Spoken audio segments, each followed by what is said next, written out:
dhawaada Cadani Cosmetics hoyga kareemada dabiiciga ah aad baad u mahadsantihiin meel kasta oo aad ka joogtaan daafaha caalamka si aad ugu xiran tihiin Cadani Cosmeticsna waad ku mahadsantihiin waxaan idin leenahay follow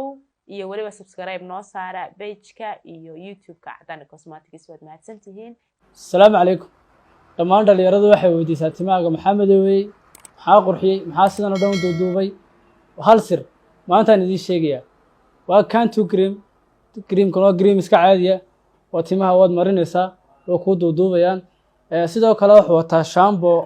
shampoo-yada caadiga ah oo kale oo doonaysa timaha ku furfurtad ku meedho waxaad ka helaysaa Cadani Cosmetics haddaba sidaba loo isticmaalayaa Cantu cream anigu imika timahayga waxaan ku soo meedhay shampoo-ga Cantu cream timahaagii oo soo meedhay oo tuwaalkaada isticmaashay wad qabanaysaa ku duubaysaa